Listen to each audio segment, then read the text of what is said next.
लेकिन एक तर्ज बदल गई। माता बहन शादी ब्याह के मौके पे गाड़ी गावे नहीं, गाड़ी का तर्ज हो आम फरेला खरा पूजा पाकला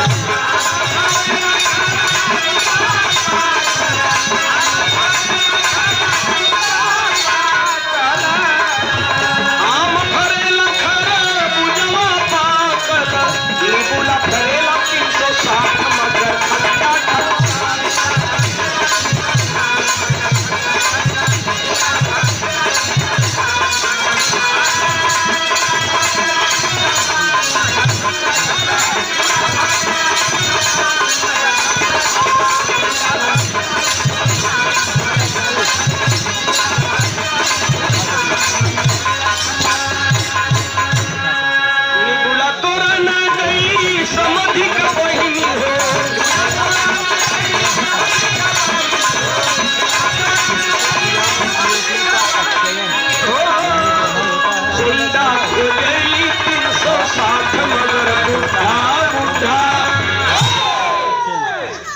छोड़ दे तर्ज।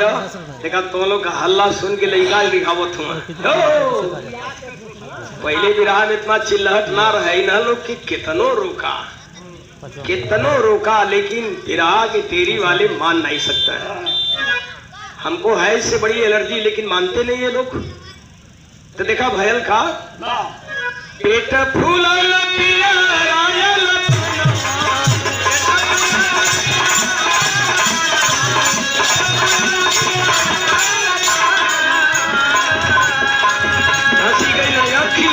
गोर गोरी चोरी चोरी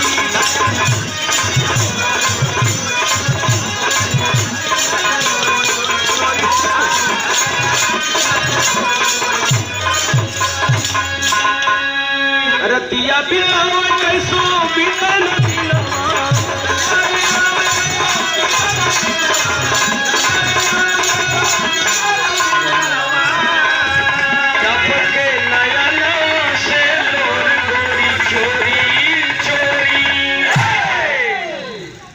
अब आप कहेंगे क्या बेतुकी बात कर रहा है। कहीं वीर्य मुंह से पीने से पेट के अंदर चला जाएगा तो उसे गर्भ रहेगा, वो ठीक है, उसकी प्रक्रिया होती है, विजाइना बनी है, इसके अंदर जब गर्भाधारण होता है तब जाकर बच्चे पैदा होते हैं। लेकिन हम यह भी तर्क देंगे आज का विज्ञान परख नली में भी तो बच्चा पैदा कर रहा है। परख नली में हो बच्चे पैदा हो रहे हैं। वो लड़की गर्भवती हो गई और धीरे धीरे पेट बाहर निकलने लगा, शरीर पीली पड़ गई, आंखें धंसने लगी। 2-3 महीना बीतत बीतत राजा के कान तक बात पहुंच गई, तर्ज बदल गई। पिया पिया पिया भई गई पिया निर्मोहिया भई होरा पिया मतलब बाबा के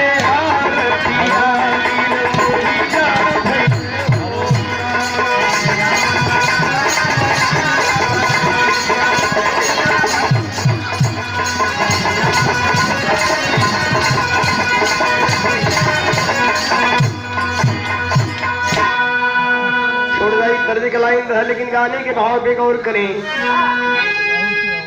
रानियों के थ्रू राजा दशरथ के कानों तक यह खबर पहुंच गई। खूब चक्रवर्ती जय करे जग में निर्मोहिया भइले होरा देख के बहिनिया का हाल वीरन निर्मोहिया भइले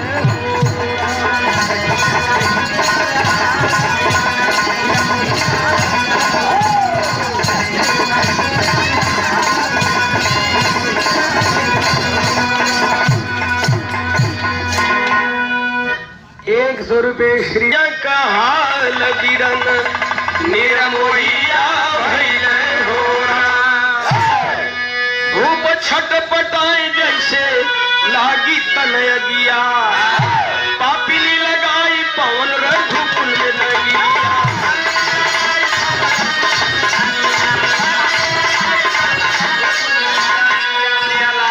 छोटा पकड़ के घसीटे निर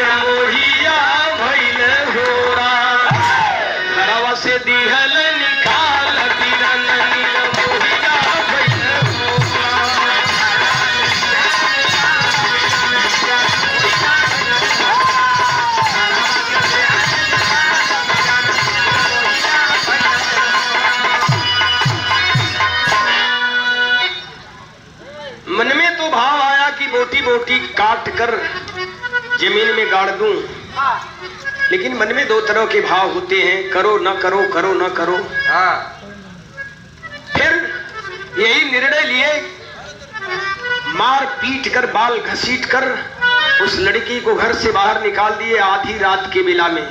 चांडालिन अगर कहीं दिखाई पड़ गई तो बोटी बोटी काट डालूंगा। बाल घसीट कर, मार पीट कर उस लड़की को निकाल दिए। तर्ज बदल गई, करा ससुरे करू सनी तेरी अवान हो, ससुरे करू सनी तेरी अवान हो, जानी नहीं हरे की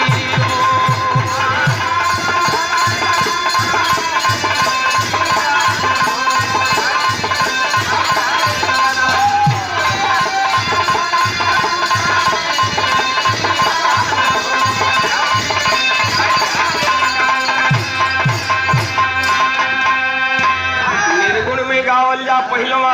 अरे लगली बजरिया गम पूरा हो, हीरा रतन बिकाए, चतुर चतुर सौदा कैल न हो, मूर्ख बैठल पछताए।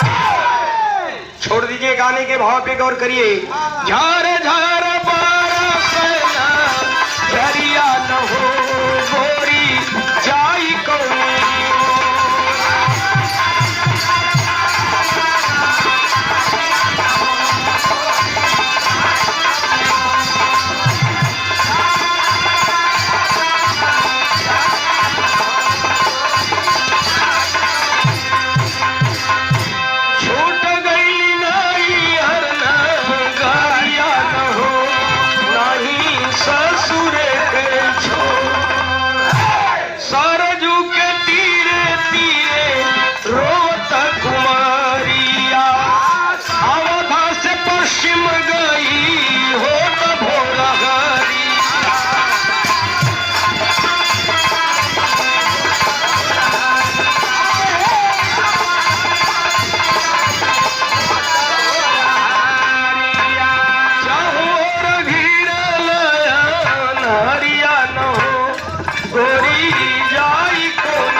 लड़की सरजू नदी के तीरे रोते कलपते धीरे धीरे अयोध्या से पश्चिम काफी दूर निकल गई। जंगल झाड़ी पार करते एकदम एक ऐसे जगह पे पहुंची जैसे अनमुनार हो गया, बिल्कुल छलफला, किनारे किनारे जा रही थी, जंगल जैसा था। उसकी समझ में आया कि यहाँ घाट सरीखा लग रहा है, यहाँ किसी का आना जाना है। लड़की झाड़ के आड़ में बैठ के करुण रुदन कर रही थी। विरह के अंदर टेरी में भाव देना पड़ा।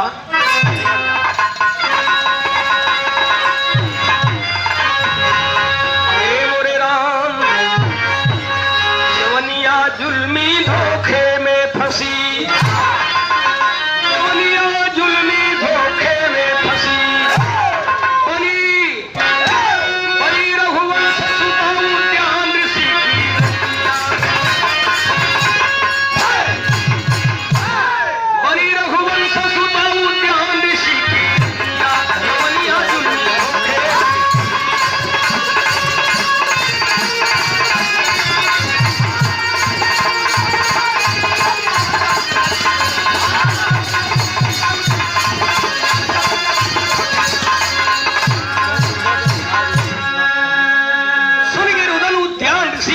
से अपने आए हैं, जान रुदन का कारण अबला से फिर ध्यान लगाए हैं। ब्रह्म मुहूर्त में एक दिन मैंने ही सपना देखा था, हुआ वीर स्खलित मेरा कुछ विधि का ऐसा लेखा था। आकाशवाणी हुई वीर को मैंने जल में छोड़ दिया, वही वीर अनजाने चंद्रकला से नाता जोड़ लिया। बगल में उद्यान ऋषि की कुटिया थी। वो लड़की का रुदन सुनकर उद्यान ऋषि जब आए हैं, सोचने लगे इस निर्जन वन में कलाकार हुआ मर्दो आप। तो उद्यान ऋषि जब करीब आए हैं, आखिर इस निर्जन वन में यहाँ किसी अबला के रोने की आवाज। जब गए हैं तो लड़की उठ करके बाबा को उनको प्रणाम करती है। प्रणाम करती है। उद्यान ऋषि के मुंह से निकला, रे बेटी तू कौन है? इस निर्जन वन में कैसे चली आई? क्या वजह है, क्यों रो रही हो? लड़की रो रो के अपने दुख का कारण बताती है। बाबा मुझसे अनजाने में भी कोई गलती नहीं हुई है। देख रहे हैं कि लड़की गर्भवती है, उसका पेट काफी बाहर निकला हुआ है।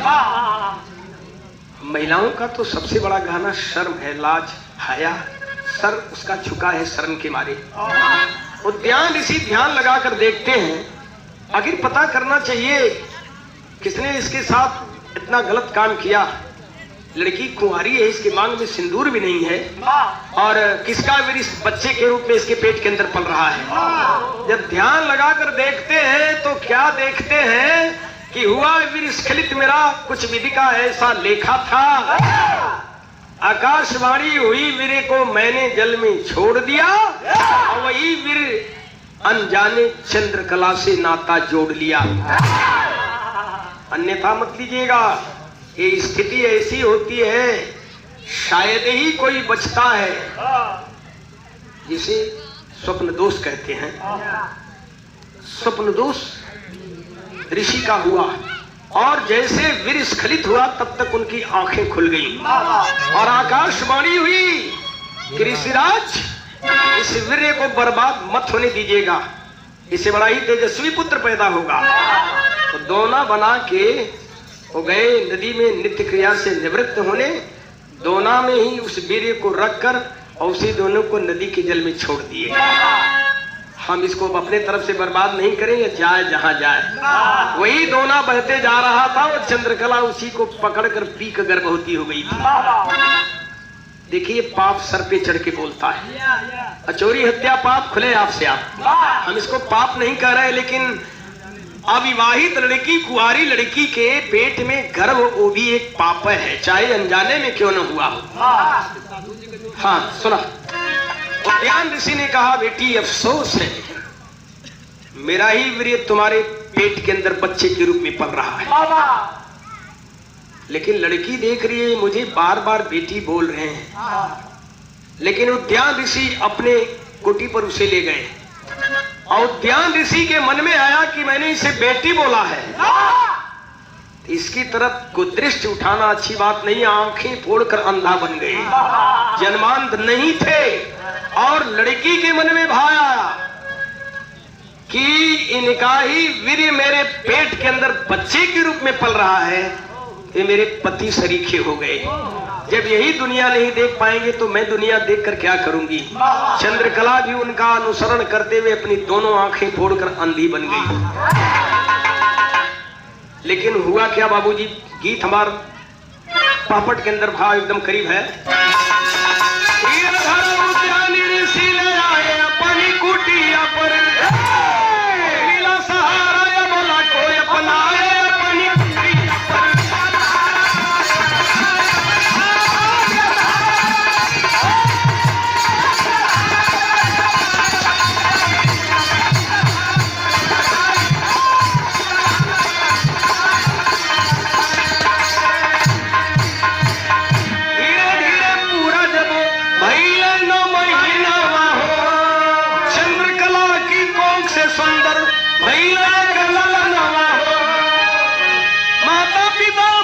श्रवण कहा अपनी कुटिया पर, तीर्थ कराते कांवर में बैठा अपनी कुटिया पर।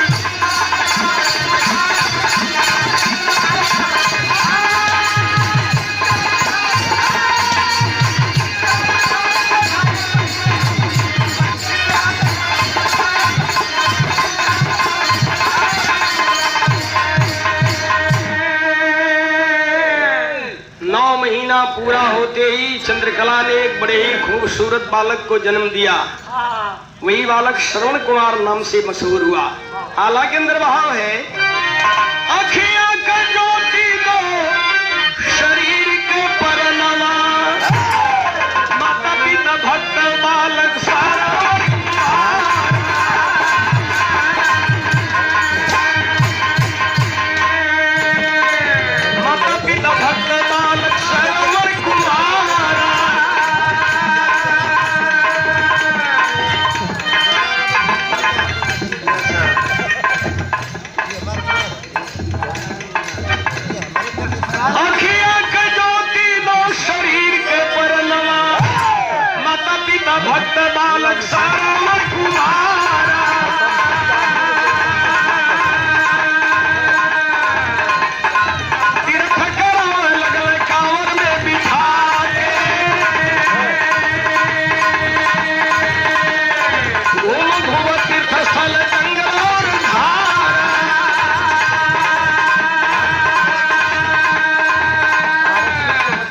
माता पिता को कंधे पे कांवड़ में बिठा के तीर्थ कराने लगे। जंगल झाड़ी पार करते जाते यश बिखरा है लागल सारी दुनिया।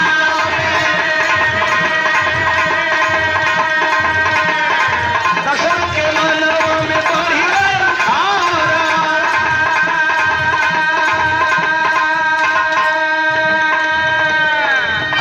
श्रवण कुमार का सोचत हुए तीर्थ करा के सोचे यज्ञ करवाई। मामा दशरथ से दौलत अपार,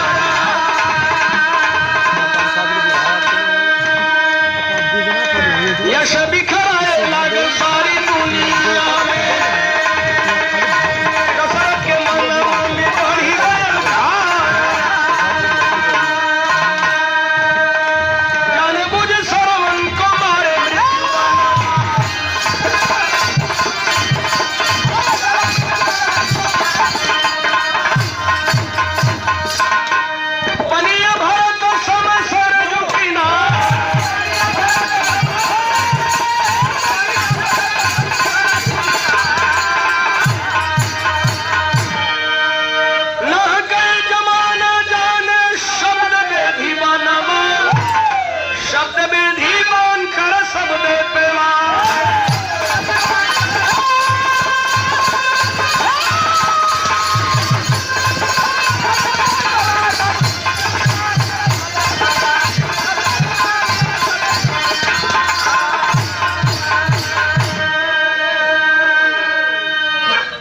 पहले ही कहा, छिप न सकती राज्य की बातें छिपाने से कभी, और मिट न सकती भाग्य की रेखा मिटाने से कभी। राजा दशरथ को इस बात की जानकारी हो गई। राजा दशरथ के मन में खार बढ़ने लगा, द्वेष, ईर्ष्या। सोचने लगे एक न एक दिन मुझे डोमिनेट कर देगा। बड़ी तेजी से अस्पताका फहराने लगी श्रवण कुमार की। तो जानबूझ श्रवण को मारे मृत्यु बनवा, पनिया भरत समय सरजू किनार। नाके जमाना जाने शब्द बेदी बनवा, शब्द बेदी बान कर शब्दे पे वार। छिप करके जब बाण मारे हैं, श्रवण के सीने में जब बाण लगा तब राजा दशरथ पहुंचते हैं। और देखिए पाप सर पे चढ़कर बोलता है। वहां जाकर कहते हैं मुंह से निकल गया, मैं राजा दशरथ हूँ और मुझसे बहुत बड़ी चूक हो गई और मेरा बाण छूटकर सीने में लग गया, मुझे माफ करना और बोलो क्या करना है। अब तो बनावटी हमदर्दी दिखावत हूँ। तो गाने का आखिरी भाव है,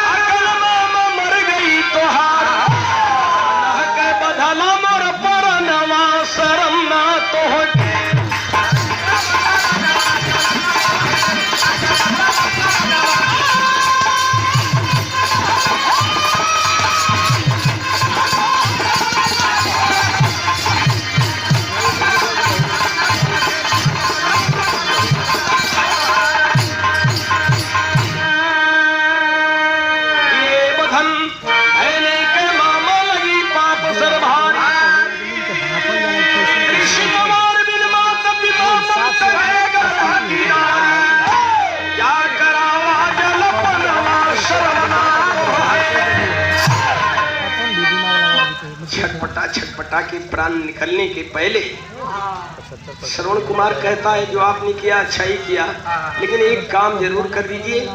मेरे अंधी अंधे माता पिता प्यास के मारे छटपटा रहे हैं, मैं कदम की डाल में कांवर लटका के आया हूँ, उनको पानी तो पिला दीजिए। इतना कहते श्रवण कुमार का प्राण निकल गया बाबूजी। तो लिए कमंडल काजल दशरथ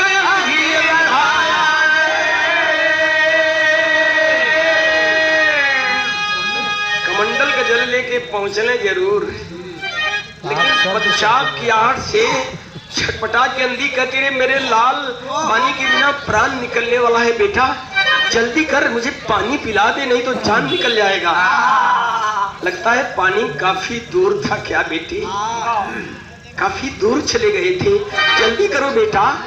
तभी जुबान से कहना ये कमंडल का जल दशरथ अंधी अंधा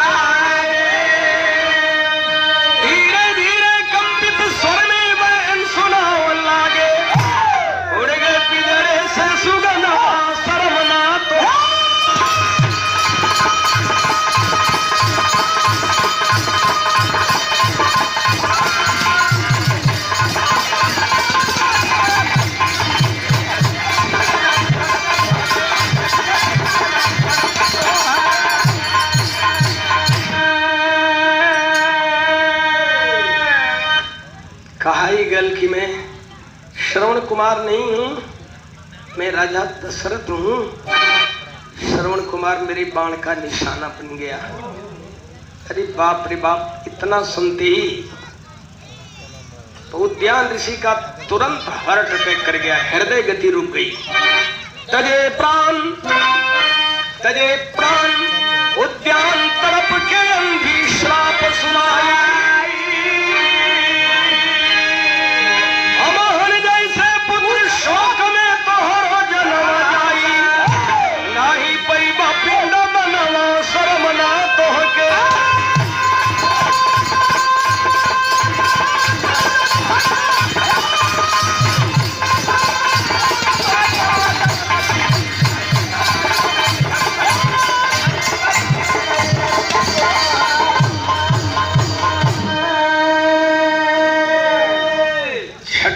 छटपटा के तड़प के अंधी श्राप देती है कि जिस तरह से पुत्र शोक में, पुत्र वियोग में हम लोग प्राण त्याग रहे हैं, उस तरह से तुम भी पुत्र वियोग में छटपटा कर तड़प कर प्राण त्यागोगे। वही हुआ वनवास राम का होने के बाद। तो स्वामी गुरु बिहारी